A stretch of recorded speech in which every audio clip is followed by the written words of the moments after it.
안녕하세요. 직장인 건강검진 전문 우리성심무연 대표원장 전문의 이지은입니다. 유방암은 초기에는 아무런 통증이 없습니다. 그렇기에 더욱더 무서운 질환인데요. 통증은 없을지라도 유방암에 걸리기 전에 유방에서 보내는 신호가 있습니다. 오늘은 유방암 초기 혹은 암 전 단계에서 유방이 보내는 신호 3가지와 그에 대처하는 방법에 대해서 자세하게 알려드리려고 합니다. 유방에서 보내는 건강 적신호 중에서 가장 흔한 증상은 통증 없는 멍울이 만져지는 것입니다. 병이 약간 더 진행되면 겨드랑이에서도 만져질 수가 있으니 유방에서 통증이 없더라도 멍울이 만져지는 게 느껴지면 혹시 모를 경우를 대비해서 정기검진을 받아보시는 것을 꼭 권유드립니다. 통증이 없는 멍울과 함께 유방에서 보내는 건강 적신호 중에 가장 흔한 또 다른 증상은 유두에서 피가 섞인 분비물이 나오거나 그 주위에 잘 낫지 않는 습진이 생기는 것입니다. 이러한 증상은 유방암의 일종인 파제병의 증상일 수도 있으니 이럴 때는 반드시 유방 정기 검사를 받아보시는 것을 권유드립니다. 가슴의 모양이 달라지는 것도 유방에서 보내는 건강 적신호 중에 하나인데요. 거울에 비추어 보았을 때 양쪽 가슴이 이전과 다르게 비대칭 있거나 특정한 부분이 움푹 패여 있는 경우, 또는 유방 피부에 염증이 있어 보이거나 귤 껍질처럼 우둘투둘한 피부 상태가 좋지 않은 것이 대표적인 경우입니다. 이러한 경우에도 마찬가지로 유방암이 의심되는 사례니 반드시 유방 정기 검사를 받아보시는 것을 꼭 권유드립니다. 제가 유방에서 보내는 건강 적신호 3가지에 대해서 간략하게 설명드렸는데요. 사실 이러한 증상이 나타나면 이미 암이 상당히 진행된 경우라 미리미리 증상이 없을 때 유방 초음파 등을 통해서 예방을 하시는 게 좋습니다. 지금부터는 평소 생활 습관을 통해 유방 건강을 어떻게 지켜나가야 하는지에 대해서 설명해 드리고자 합니다. 유방암을 예방하기 위해서는 어떤 생활 습관을 가져야 될까에 대해 좀 말씀을 드리려고 합니다. 유방암은 서구화된 식습관으로 인하여 발생되는 경우가 많아서 기본적으로 음식이 굉장히 중요합니다. 콩 단백질이, 특히 동물성 지방이 적은 단백질이 도움이 됩니다. 야채와 신선한 채소들도 있죠. 영양제 중에서는 비타민 D가 많이 도움이 되고요. 반대로 유방암에 안 좋은 음식은 대표적으로 술, 그리고 고탄수화물 음식, 동물성 지방, 이런 것들이 안 좋습니다. 완전히 안 먹을 수는 없더라도 줄이시는 것을 추천드립니다. 술은 한 잔이라도 드시는 게 아예 안 드시는 것보다 확실히 더 안 좋습니다. 그렇게 드시게 되더라도 아주 가끔씩 아주 소량만 드시는 것을 권유드립니다. 두 번째로는 잠을 잘 자는 것이 중요합니다. 수면은 건강과 아주 직접적으로 연관이 있습니다. 그래서 수면 시간이 충분해야 하고 수면의 질이 좋아야 합니다. 반대로 수면의 질이 나쁘거나 수면 시간이 짧은 경우에는 유방암의 위험이 올라갑니다. 6시간 이상 잠을 잔 여성분들에 비해서 유방암 발생이 3배 이상 올라간다는 연구 결과가 있을 정도로 수면의 질도 유방암 발생과 굉장히 관련이 높습니다. 그래서 되도록이면 최소한 하루 6시간 이상 충분한 수면 시간을 가지도록 권유합니다. 세 번째로 중요한 것은 운동인데요. 하루에 적어도 40분에서 50분씩 빨리 걷는 것을 추천드립니다. 물론 그 이상 하면 좀 더 좋을 수는 있는데 최소한으로 그 정도는 해주시는 게 유방암 위험성을 줄이는 데 도움이 됩니다. 꾸준하게 운동을 하다가 중단을 하면 효과가 없어지니 운동은 되도록 꾸준하게 하는 게 좋습니다. 만약에 내가 시간이 없다, 그러면 일주일에 적어도 2-3시간 정도를 빨리 뛰는 조깅이라든지 아니면 자전거를 탄다든지 이런 고강도 운동을 일주일에 2-3시간 정도 하는 것을 추천드립니다. 운동은 심혈관 질환에도 굉장히 도움이 되고요. 여러 가지 심리적인, 정신적인 건강에도 도움을 많이 줍니다. 또 하나는 체중 조절에도 도움을 줍니다. 이 체중 조절이 건강관리에 왜 중요하냐면 바로 체중이 증가하면 유방암 발생이 올라가기 때문입니다. 특히 폐경 후에 여성의 체중 증가는 매우 안 좋습니다. 체중 증가는 유방암의 위험도를 굉장히 올리기 때문에 살이 찌지 않게 관리를 해주시는 게 좋습니다. 폐경 후 여성분들 중에 고혈압으로 고생하는 경우가 있는데 몸무게를 감량하면 혈압도 낮아질 수 있습니다. 대략적으로 1kg 체중 감량을 하면 혈압이 1 정도 떨어진다고 보시면 되는데 내가 체중을 5kg 감량하면 혈압이 5만큼 떨어지는 효과가 있습니다. 그래서 체중 관리 꼭 하시는 것을 추천드립니다. 그리고 마지막으로 스트레스를 잘 관리해 주시는 게 굉장히 중요합니다. 스트레스를 받았을 때 너무 속상해하고 너무 힘들어하지 마시고 거기서 벗어날 수 있는 방법을 찾고 스트레스에 대처하는 습관을 찾아보시는 게 도움이 됩니다. 아침에 자연을 보면서 조깅을 하던가 요가를 한다던가 필라테스를 하시는 게 스트레스 관리에 도움이 되니 적극 추천을 드립니다. 오늘 제가 알려드린 방법을 일상 속에서 잘 실천하시면서 유방 건강 관리를 평소에 잘 해주시기 바랍니다. 생활 습관에 이어서 유방 건강 관리를 잘 할 수 있는 방법은 바로 정기적인 검진인데요. 유방암 발병률이 높은 우리나라에서는 40대부터 2년마다 유방암 검사를 받도록 권고하고 있습니다. 그 이유는 유방암은 초기에는 증상이 뚜렷하지 않아서 정기검진과 자가진단으로 관리하지 않으면 조기 진단이 매우 어렵기 때문입니다. 국가검진을 통해서 40대 이상 여성은 2년에 한 번 유방 촬영술, 즉 유방 엑스레이를 무료로 받을 수 있습니다. 국가검진을 통해 저를 찾아와 주시는 많은 분들이 유방 엑스레이 검사가 어떻게 진행되는지에 대해서 궁금해 하시는데요. 아마 이 영상을 보시는 분들도 궁금해 하실 거라고 생각합니다. 그래서 제가 오늘은 자세히 설명드리도록 하겠습니다.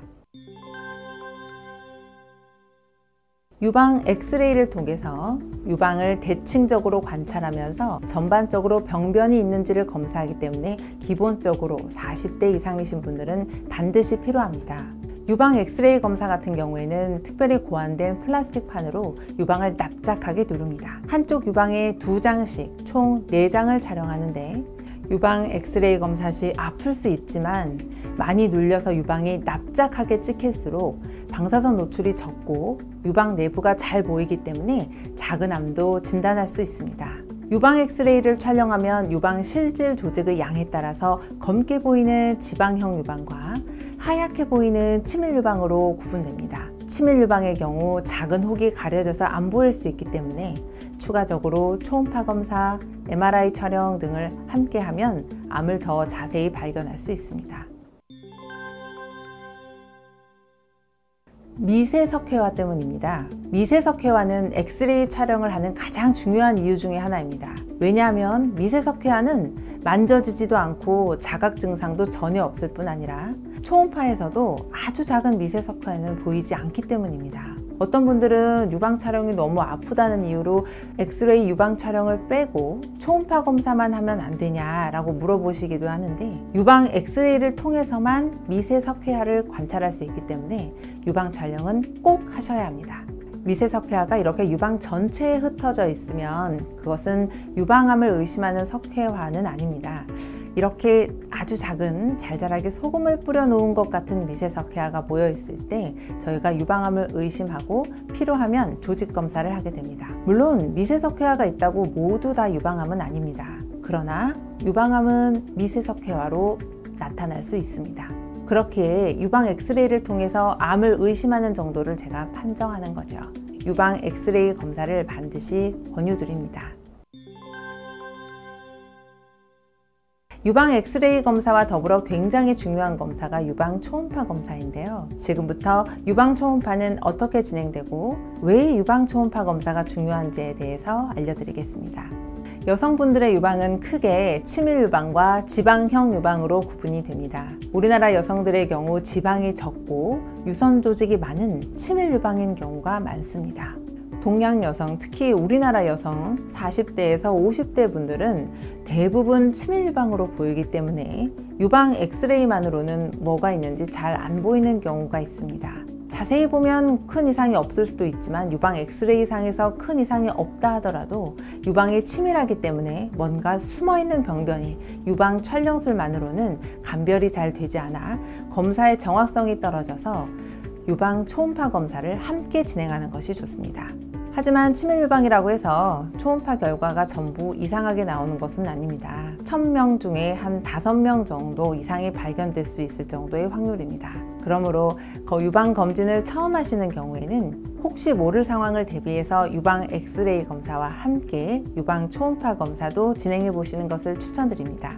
유방 엑스레이를 촬영하면 유방 실질 조직의 양에 따라서 검게 보이는 지방형 유방과 하얗게 보이는 치밀 유방으로 구분됩니다. 유방 엑스레이 검사와 유방 초음파를 하는 이유가 우리가 유방암을 예방 및 진단하기 위해서인데요. 유방암이 있는지 없는지를 진단하기 위해서는 처음 내원하였을 때 이상 증상에 대한 병력 청취를 하고 진찰을 통해 여러 가지 검사를 시행합니다. 바로 이때 시행하는 검사가 유방 엑스레이와 유방 초음파입니다. 이 두 가지 검사를 통해서 의심되는 병변이 나왔을 경우에는 조직 검사를 시행하게 되고 조직검사 결과가 유방암인지 아닌지 진단을 하게 되는데요. 진단에 따라서 그 이후에 개개인 상황에 따라서 수술적 치료를 하는 경우도 있고 표적 치료나 항호르몬 치료까지 여러 과정이 있습니다. 상황에 따라서는 조금 변수가 있을 수 있지만 대부분 이런 과정을 거치게 됩니다.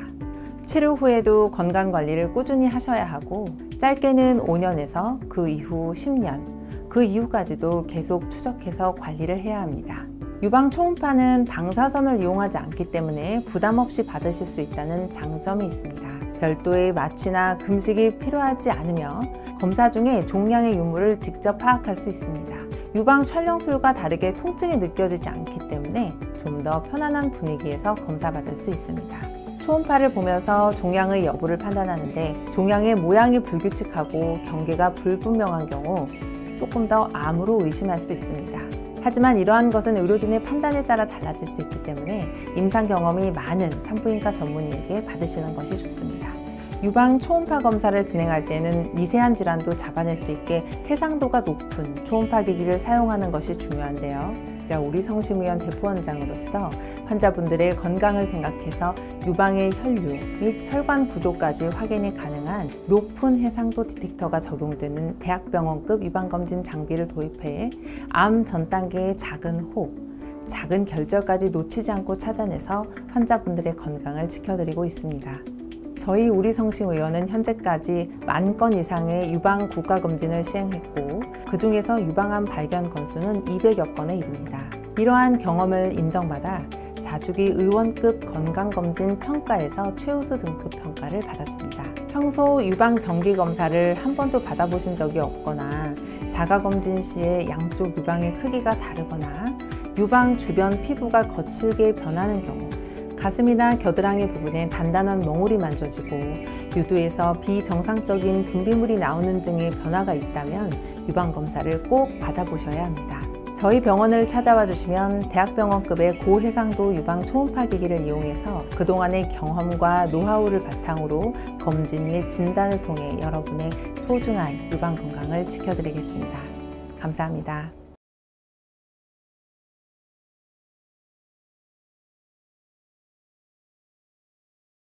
안녕하세요. 직장인 건강검진 전문 우리 성심의원 소속 소화기내과 전문의 송지희입니다. 대장용종은 조기 발견이 굉장히 중요하다는 말 들어보셨죠? 오늘은 대장용종이 발견된 후 대장용종 절제술을 할 때 조기 발견이 왜 중요한지에 대해 자세하게 설명드리겠습니다. 직장인 건강검진을 통한 대장내시경 검사로 발견할 수 있는 대장용종 같은 경우 조기 발견을 하면 간편하게 내시경을 통해 제거할 수 있습니다. 하지만 대장내시경 검사를 하지 않아 치료 시기를 놓쳐 방치하게 되면 초기에 간단하게 제거할 수 있었던 용종을 수술을 통해서 제거해야 합니다. 그렇기 때문에 대장내시경을 통한 조기 발견이 가장 좋습니다. 오늘은 대장내시경 시행 시 대장용종이 발견되면 어떻게 제거를 해나가는지, 대장내시경을 통해 어디까지 잡아낼 수 있는지에 대해 설명드리고 대장용종을 조기에 발견하는 것이 왜 중요한지에 대해 더욱더 자세하게 알려드리겠습니다. 암이라고 하면 많은 분들이 무서워하시고 두려워하시고 그러시는데 대장암 같은 경우 연기, 즉 극초기에 발견하면 수술까지 가지 않고 내시경 점막절제술을 통해서 끝나는 경우도 꽤 있습니다. 영상으로 보이는 것과 같이 대장내시경을 하면서 용종이 있으면 잘라내면서 검사를 진행합니다. 지금 보시다시피 일반 용종 같은 경우에는 대장 내시경을 하면서 갈고리 절제술로 제거를 해나가는데요. 단순 용종 같은 경우에는 혈관이 뚜렷이 보이지 않지만 암세포 같은 경우에는 크기도 커지고 혈관도 보이게 됩니다. 아까 보았던 일반 용종은 대장 내시경을 통해 조기에 발견하여 작은 사이즈였을 때 제거를 할 수 있었습니다. 악성 용종일 경우 대장 내시경을 통해 조기 발견하여 제거하지 않으면 이렇게 엄청 거대해지고 표면도 울퉁불퉁한 모습을 보입니다. 해당 용종 같은 경우 점막 절제술을 통해 제거하고 조직 검사 결과 암 영기로 판정이 났습니다. 이 같은 케이스는 대장 내시경을 통해 조기에 발견해 운 좋게 극초기에 간단하게 제거를 할 수 있었던 케이스입니다. 대장 내시경을 미루시다가 양성 용종이 악성으로 진행하여 방금 보셨던 암세포 같이 변형되고 더 발전하면 손을 쓸 수 없는 상황까지 갈 수 있기 때문에 대장 내시경을 통해서 받을 수 있는 대장 용종 절제술은 조기에 시행하는 것이 중요합니다. 대장 용종이 발견되면 반드시 제거해야 하는지 궁금해하시는 분들도 많으실 텐데요. 결론부터 말씀드리자면 저는 대장 용종이 발견되면 일단 빠르게 제거하시라는 말씀을 드리고 싶습니다. 대장 용종은 크게 암으로 발전할 가능성이 있는 종양성 용종과 암 발전 가능성이 거의 없는 비종양성 용종으로 나뉩니다. 종양성 용종인 경우에는 대장 내시경 검사를 통해 조기에 발견하고 제거하는 것이 필요합니다. 대장 내시경을 통해 선종 단계에서 용종을 미리 발견해 제거하면 대장암으로 진행하는 것을 막을 수 있어 주기적인 대장 내시경 검사가 무엇보다도 중요한 예방이자 치료인 것이죠. 그러기에 혹시 모를 위험 요소를 차단하기 위해 용종이 발생했을 경우 제거하시길 추천드립니다. 대장 용종을 제거하는 방법은 용종의 크기에 따라서 다양한데 3mm 미만의 아주 작은 용종의 경우에는 조직 검사를 위한 집게로 제거할 수 있습니다. 1cm가 넘지 않는 병변의 경우에는 올가미를 이용해서 병변을 잡고 물리적인 힘을 이용해서 절제할 수 있습니다. 1cm가 넘는 병변의 경우에는 점막 하층에 생리식염수와 같은 용액을 주입시켜 병변을 부풀어 오르게 한 후 올가미로 병변을 잡고 전기를 통과시켜 절제하는 내시경 점막 절제술을 시행하게 되며 2cm가 넘는 평평한 용종의 경우에는 점막 하층에 용액을 주입한 후 내시경 절개도를 이용해서 병변 주변을 절개하고 박리하는 내시경 점막하 절제술을 시행할 수 있습니다. 하지만 모든 대장 용종을 내시경으로 절제할 수 있는 것은 아니며 용종이 내시경으로 제거하기에 너무 큰 병변이거나 점막 하층에 용액을 주입했을 때 병변이 잘 부풀어 오르지 않거나 또 눈으로 관찰했을 때 점막 하층을 침범한 경우 무리하게 절제를 시도하기보다는 수술적 치료를 고려하는 것이 적절합니다. 제가 건강검진을 하면서 대장 내시경을 진행하다 보면 용종이 여러 개가 발견되는 분들을 보는데요. 이럴 경우 대부분 대장암 발생 확률이 높아지는지 궁금해하시더라고요. 대장 용종 개수가 많다고 해서 대장암 발병률이 높아지지는 않습니다. 다만 기저질환이나 나이에 의해 많거나 적어질 수가 있습니다. 대장 용종 같은 경우 20% 정도의 유전적 요인과 80% 정도의 식생활 습관을 통해 발생하고 있으나 가족력이 있는 유전적 대장암 같은 경우 다수의 용종을 동반하는 경우가 있습니다. 그렇기 때문에 대장암 가족력이 있다면 혹시 모를 경우를 대비해서 유전자 검사를 함께 하시는 것을 추천드립니다. 대부분의 대장암은 산발성 대장암으로 유전적 요인이 관여하지 않지만 앞서도 말씀드렸듯이 전체 대장암의 약 15에서 30% 정도는 유전적 요인에 의해 발생한다고 알려져 있습니다. 그중 원인 유전자가 명확하진 않지만 가족력과 같은 유전적 경향을 보이는 가족성 대장암이 약 10에서 25%를 차지하고 있습니다. 유전성 암은 멘델의 유전 법칙에 따라 유전되고 나타나게 되는데요. 상염색체 우성으로 나타나는 경우가 대부분이고 부모 중 한 명이 암 유전자를 가지고 있으면 자녀에게 절반가량의 확률로 암이 발생하게 됩니다. 그렇기에 유전성 대장암이 의심되는 경우 유전자 검사를 시행해 정확히 진단해야 하고 유전 상담을 통해 환자 개인뿐 아니라 가족 구성원에 대한 동시적 접근이 필요합니다. 그렇기에 유전성 대장암에 이완된 환자와 가족 구성원은 정기검진을 꾸준히 시행해 관련 암의 발생을 조기에 진단하고 치료하는 것이 좋습니다. 더불어 유전자 문제로 발생하는 암이라고 해도 시기, 운동, 비만, 흡연, 음주 등과 같은 환경적 요인에 의해 암 발생 여부 및 진행 정도가 달라지므로 대장암 가족력이 있으시다면 생활습관 관리가 더욱 중요합니다. 대장암을 예방할 수 있는 생활습관에 대해 간단하게 설명드리자면 대장암 같은 경우 식습관 문제로 발생하는 경우가 많아 예방을 위한 건강한 식단을 챙겨주시면 좋은데요. 섬유소가 풍부한 식품을 중심으로 식단을 구성하시는 것이 좋습니다. 채소, 과일, 통곡물에는 많은 섬유소가 포함되어 있어 장 건강을 도울 수 있습니다. 예를 들어 브로콜리, 시금치, 당근 등 다양한 색상의 채소를 매일 식단에 포함시키는 것도 좋습니다. 또한 가공식품과 붉은 육류의 섭취를 제한하는 것이 대장암 예방에 도움이 됩니다. 과도한 지방 섭취는 염증을 유발하고 이는 암 발생의 위험 요소가 될 수 있으니 대신 생선, 콩류, 견과류 등의 건강한 단백질을 섭취하시는 것을 추천드립니다. 수분 섭취도 잊어서는 안 되시는데요. 충분한 수분 섭취는 장 기능을 원활하게 해주고 변비를 예방해줍니다. 물 이외에 허브차나 과일 주스 등을 활용해 다양한 방법으로 수분을 보충할 수 있으니 건강한 습관으로 대장 건강을 지키시기 바랍니다. 대장암 선별검사는 크게 분변 자멸검사와 대장내시경으로 나뉩니다. 대변에 혈액이 섞이는 것은 초기 대장암의 한 증상일 수 있기 때문에 우리나라에서는 2004년부터 국가암검진 프로그램을 통해서 만 50세 이상 남녀에게 1년 간격으로 분변 자멸검사를 실시하고 있습니다. 이를 통해 대장암을 조기 발견하여 사망률을 줄이는 데 기여하고 있으나 정확도가 낮다는 것이 단점입니다. 또한 해당 검사에서 양성인 경우 대장암뿐만 아니라 소화관 궤양에 의한 출혈, 치액 등에 의한 항문 근처의 출혈 가능성이 모두 존재하기 때문에 정확한 출혈 부위를 밝히기 위해 대장내시경을 추가로 받으셔야 대장암 예방을 더욱더 철저하게 하실 수 있습니다. 대장암은 초기에는 자각할 만한 증상이 뚜렷하지 않아서 조기 발견이 어려워 조용한 암살자로 불리는 무서운 질병입니다. 하지만 대장내시경 검사를 통해 조기 발견하면 연기나 일기의 완치율이 90%일 정도로 생존율이 매우 높습니다. 그렇기 때문에 대장 건강을 위해서는 대장내시경 검사를 통해 대장암을 조기에 발견하고 위험 요소가 있다면 사전에 제거하는 것이 중요합니다. 오늘은 대장용종 절제술을 할 때 왜 조기 발견이 중요한지에 대해 알아보았는데요. 오늘 제가 알려드린 것을 참고하셔서 분변검사상 이상이 없다고 나오셨더라도 정기적으로 50세 이후부터는 꼭 5년에 한 번씩 내시경을 통해서 미리미리 용종을 잘라낸다면 대장암 예방에 도움이 되실 것입니다. 마지막으로 대장내시경을 통해서 대장용종 절제술을 시행하신 후 사후 관리에 대해 설명드리겠습니다. 대장용종 절제술 시행 후에는 약 일주일 이내에 반드시 조직검사 결과를 담당 주치의를 통해 확인을 하시는 것이 좋습니다. 조직검사상 더 이상 추가 치료가 필요하지 않을 경우에도 절제 후에 잔류 유무 및 재발을 확인하기 위해 짧게는 1년, 길게는 3년까지 추적 내시경 검사를 시행해야 합니다. 또한 조직검사 결과 고위험군으로 분류된 경우에는 전문의와 상의하셔서 대장내시경을 정기적으로 받는 것을 권장드립니다. 오늘은 대장용종 절제술을 진행할 시 조기 발견이 왜 중요한지에 대해 알아보았는데요. 대장내시경을 진행할 때에는 암 및 암 전 단계의 작은 용종까지 놓치지 않고 찾아낼 수 있는 밝고 선명한 고해상도 내시경을 통해 진행하시는 것이 더욱더 검사의 정확도를 높일 수 있습니다.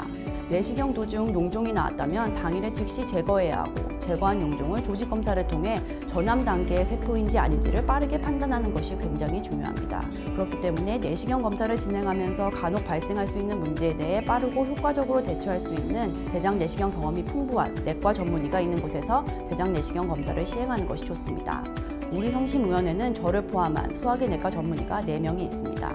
이러한 경험을 인정받아 4주기 의원급 검진기관 평가에서 최우수 등급 평가를 받았습니다. 우리 성심의원은 1호선 독산역과 2호선 구로디지털 단지역에서 가깝습니다. 평소 대장내시경을 한 번도 받아보신 적이 없으시거나 올해 건강검진 대상자이시라면 저를 찾아와 주시면 제가 대학병원급 고해상도 대장내시경 기기를 이용해서 그동안의 경험과 노하우를 바탕으로 정확한 검진 및 진단을 통해 여러분들의 소중한 대장 건강을 지켜드리겠습니다. 감사합니다.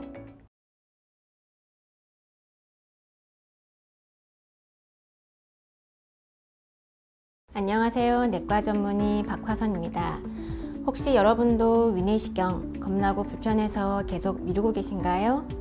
요즘 진료실에서 정말 많이 듣는 질문들이 있습니다. 다이어트 약 먹고 있는데 위내시경 받아도 괜찮나요? 헬리코박터균이 있다는데 꼭 치료해야 하나요? 임신 중인데 검사 받아도 되나요?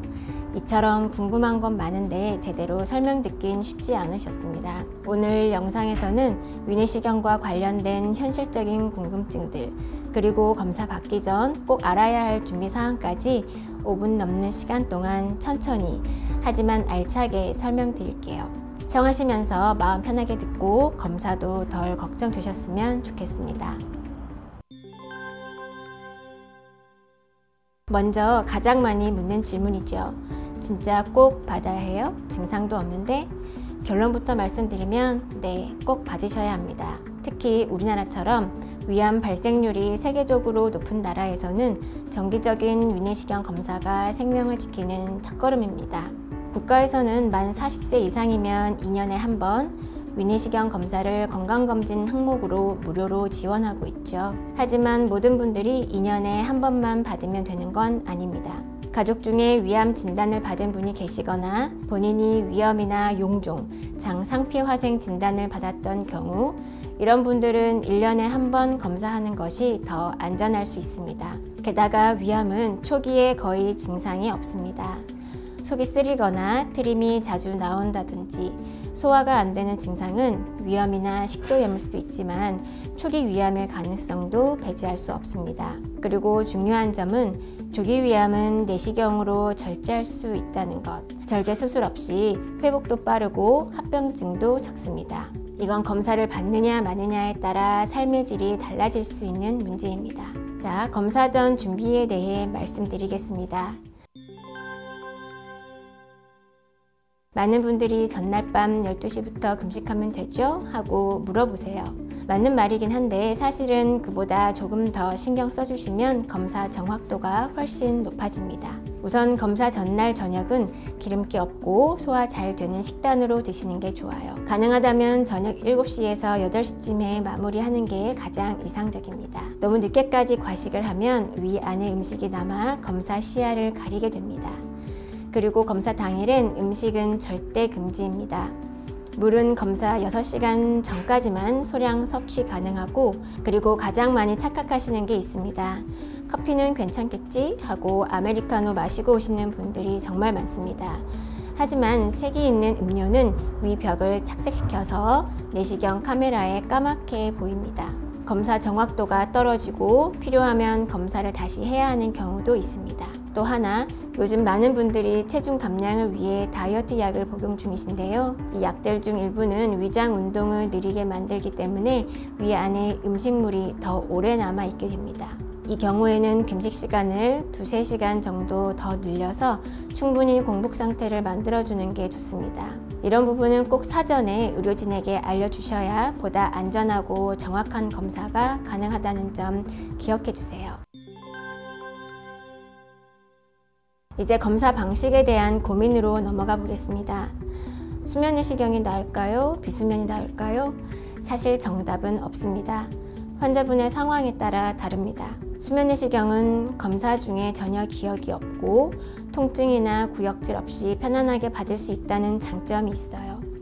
하지만 반대로 검사 후 1-2시간 정도는 졸리거나 멍한 상태가 유지되고 운전, 중요한 업무, 문서 서명 등은 피하셔야 합니다. 비수면 내시경은 검사 직후 바로 일상생활이 가능하고 회복 시간 없이 빠르게 진행이 가능합니다.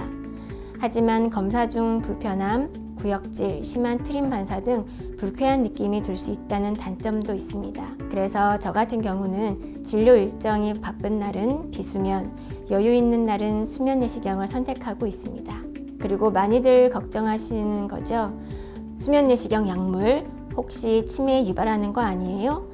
검사 시 사용하는 미다졸람이라는 약은 검사 직후 기억을 희미하게 만들 수 있는 약물이에요. 하지만 치매를 유발한다는 과학적 근거는 없습니다. 안심하시고 사용하셔도 됩니다.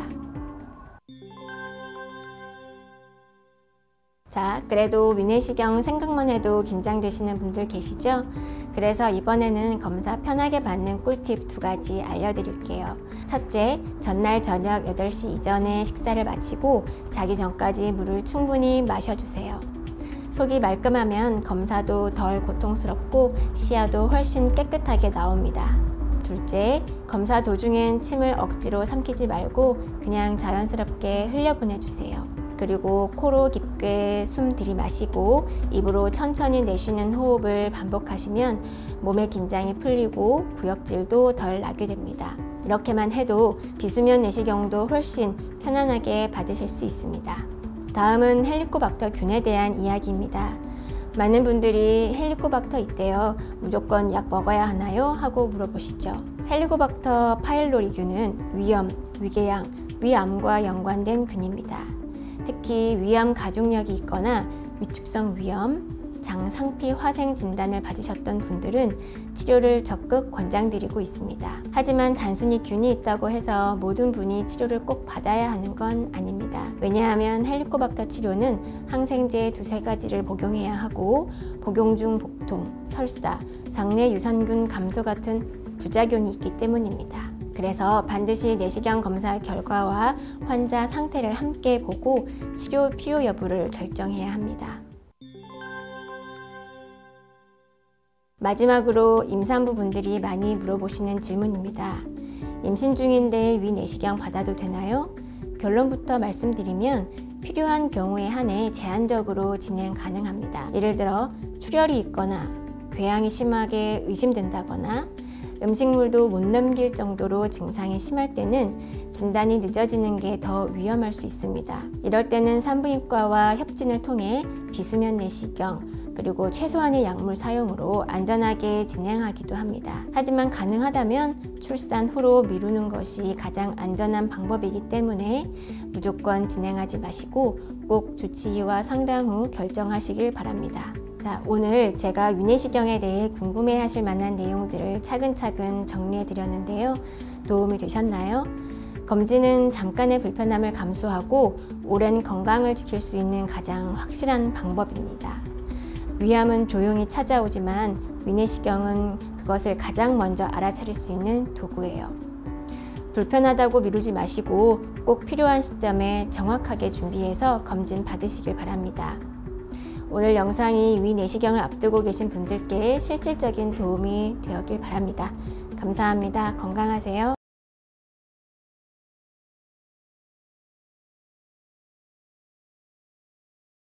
안녕하세요. 내과 전문의 정경구입니다. 건강검진을 받고 나면 많은 분들이 이런 말을 들으시죠. 간 수치가 좀 높네요.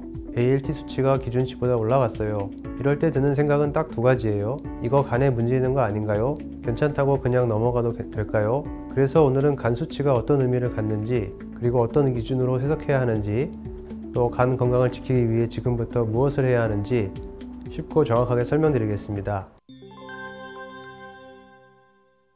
간 수치는 혈액 검사를 통해 간세포가 손상되었는지 확인하는 지표입니다. 간세포는 손상되면 안에 있던 효소가 혈액으로 흘러나오는데요. 이 효소가 많을수록 간이 손상되었을 가능성이 높다고 판단합니다. 검진에서 흔히 확인하는 간 수치는 다음과 같습니다. ALT, 알라닌 아미노 전달 효소, AST, 아스파르테이트 아미노 전달 효소, 감마 GTP. 이 중에서 특히 ALT와 AST는 간세포에서 나오는 대표적인 효소로 수치가 높을수록 간에 자극이나 염증이 있었을 가능성을 생각하게 됩니다. ALT는 간세포에 주로 존재하는 효소고 AST는 간뿐만 아니라 근육이나 심장세포에도 존재.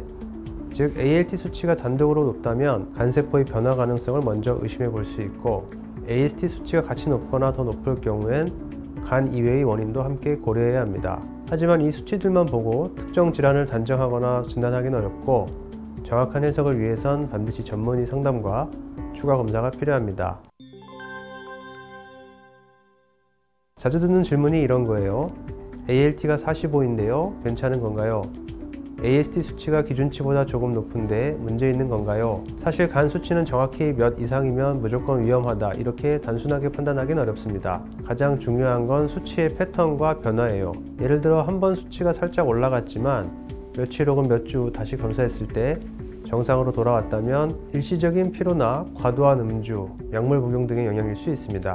반대로 간 수치가 점점 높아지거나 정상이었던 수치가 갑자기 급상승했다면 그때는 간의 염증, 지방간, 약물성 간질환, 바이러스 간염 등 다양한 가능성을 생각해야 하며 추가 검사가 필요합니다. 또 한 가지 수치가 너무 높은 경우도 있습니다. ALT나 AST 수치가 500 이상 급상승하는 경우엔 급성 간염, 약물 독성, 허혈성 간 손상 같은 심각한 상태일 가능성도 배제할 수 없습니다. 하지만 이 역시도 단순한 수치 하나만으로 진단하지는 않고 반복 검사, 병력 청취, 영상 검사 등을 종합적으로 봐야 합니다. 그렇다면 간 수치가 높게 나왔다면 바로 치료를 시작해야 할까요? 아닙니다. 먼저 왜 수치가 높아졌는지를 확인하는 검사부터 진행합니다. 혈액 검사 추가 항목으로는 B형, C형 간염 바이러스 검사, 자가 면역질환 관련 항체 검사, 혈분 구리 대상 이상 검사, 이런 검사를 통해 간염이나 대사성 질환 같은 숨은 원인을 확인할 수 있습니다. 영상 검사가 필요할 시에는 초음파, 간의 크기나 지방간, 혹의 윤모, 혈류 등을 확인하고 CT나 MRI, 초음파에서 이상이 의심될 경우 정밀 확인용으로 하게 됩니다. 간 기능과 관련된 다른 검사로는 간에서 만드는 단백질, 알부민 수치, 혈액 응고 기능, 간 섬유화 검사, 이러한 검사들은 상황에 따라 필요 여부가 다르기 때문에 전문의와 상담 후 결정하는 것이 가장 정확합니다. 검사 후 간 수치가 살짝 높게 나왔다면 이걸로 병원까지 가야 하나 고민되실 수 있습니다. 하지만 간 건강은 생활 습관과 매우 밀접한 관련이 있기 때문에 지금부터 실천할 수 있는 관리가 정말 중요합니다. 첫 번째, 음주 줄이기. 특히 감마 GTP가 높다면 과음이나 지속적인 음주 습관과 연관이 있을 수 있습니다. 술 종류보다 음주 빈도와 양이 더 중요합니다. 둘째, 체중 관리. 복부 비만은 지방간과 관련이 큽니다. 체중을 5에서 10%만 감량해도 간 수치가 눈에 띄게 좋아질 수 있습니다. 셋째, 식습관 개선. 탄수화물, 포화지방 줄이기, 섬유질, 건강한 단백질 섭취 늘리기, 간헐적 단식보다는 균형 잡힌 식사가 좋습니다. 넷째, 건강보조식품 한약 주의. 의외로 간 수치에 영향을 주는 경우가 많습니다. 복용 중이라면 의료진에게 꼭 말씀을 해주세요. 다섯째, 꾸준한 운동. 빠르게 걷기, 가벼운 근력 운동을 하는 게 좋습니다. 주 3에서 4회 30분 이상 운동을 하시는 게 기본입니다. 여섯째, 정기적인 추적 검사. 수치가 한번 정상으로 돌아왔다고 해도 6개월에서 1년 단위로 반복 검사가 필요할 수 있습니다. 특히 과거에 수치 이상이 있었던 분은 꾸준한 관리가 더 중요합니다. 자, 지금까지 간 수치에 대해 어떤 의미인지, 왜 변하는지, 어떻게 관리해야 하는지를 살펴보았습니다. 간은 침묵의 장기라고 부르죠. 눈에 띄는 증상이 없다고 해서 건강한 건 아닙니다. 그래서 혈액 검사에서 나오는 간 수치야말로 가장 먼저 확인할 수 있는 신호예요.